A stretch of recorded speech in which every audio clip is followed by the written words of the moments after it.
Well, for more on the security challenges in parts of the country, let's speak with security expert Roy Okhidievbie. Thank you very much for joining us on the news at this time. Good evening. Thank you for the opportunity. Yes, we have noticed the resurgence of attacks in recent time. How worried are you about this, and what could be responsible for it?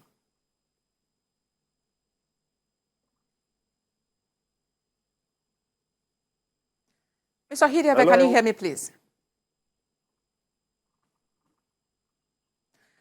All right, we'll connect again with Roy Okhidievbie for expert view on the security situation in the country. If you can hear me, Mr. Okhidievbie, I am asking you about the resurgence of attacks. The news is just so rife at this point. How worried are you about this development, and what could be responsible for it? Well, thank you very much for this opportunity. You see, we have been speaking about this, and the other side, which is the perpetrators, the bandits, the terrorists, the criminal elements that often take over our spaces, they are observing.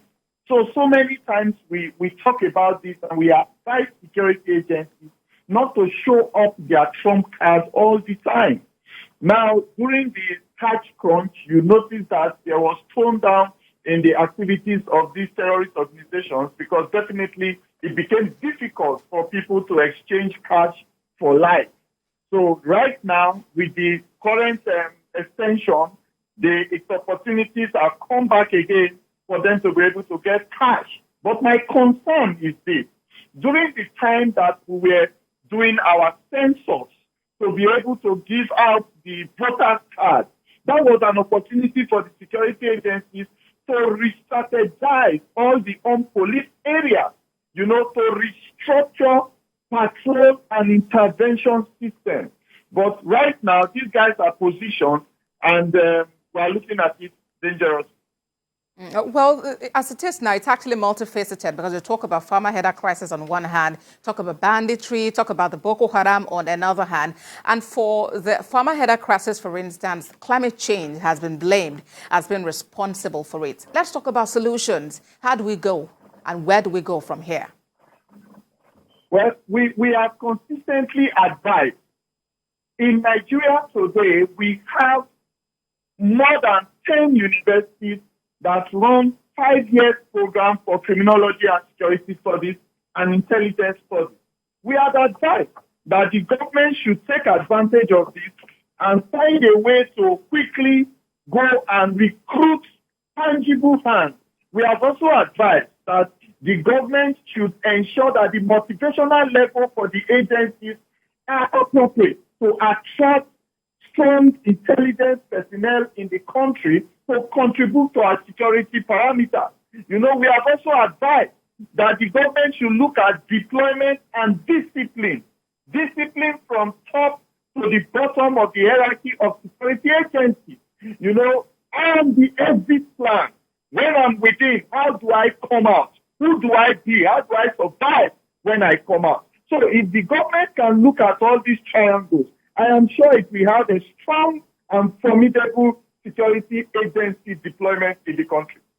All right. And talking about the people who, who actually go through this violence, they come out traumatized, and there's a talk about psychosocial support for them to be properly reintegrated into the society. How would you say we're faring in this regard? Well, the reintegration is a concern. Now, let me tell you about criminal justice system. In the criminal justice system of a country, it is where you can appropriately articulate the deployment of consequences, penalties against perpetration of crime. So there must be one cap fits all for crime perpetration. So if you look at the bandits and the terrorists, they say they are repentant, and you are now giving them amnesty and all of that. It will encourage others. There must be quick judicial processes for murder, for kidnapping, for abduction, for any kind of crime. Disturbance of public peace, as little as that, must go through the criminal justice system. So if you are being enticed or radicalized to get into any kind of crime, you must know that the end point is either death by confrontation with security agencies or going through the criminal justice system and facing a penalty.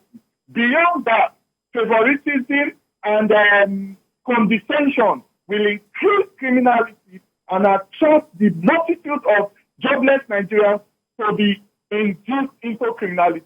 And Mr. Okhidievbie, maybe also we should just talk about the relationship between security agents and the communities. Because talking about the Zamfara incident, for instance, community members are said to have said between 80 and 100 people were kidnapped on that day. But then the police command in that state has come to say just about 9 people were abducted. This disparity in figures, how do we sort it?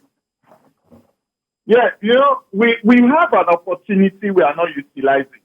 Right now, we need the insider syndrome in Nigeria. If you look at every community in Nigeria, there is natives from every community that have served meritoriously in either the police, the DSS, the military, all agencies, even the custom, the NDLA, all agencies have retirees from all of those communities. Those serving in the rank, you can connect to the retirees and immediately use them as a lampoon to build cohesion and collaboration with the people.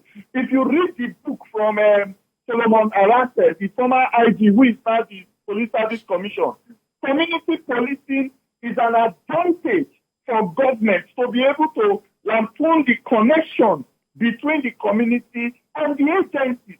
So even before the agencies get into the community, they have an extended eye to be able to accumulate the first pattern and design an attack procedure.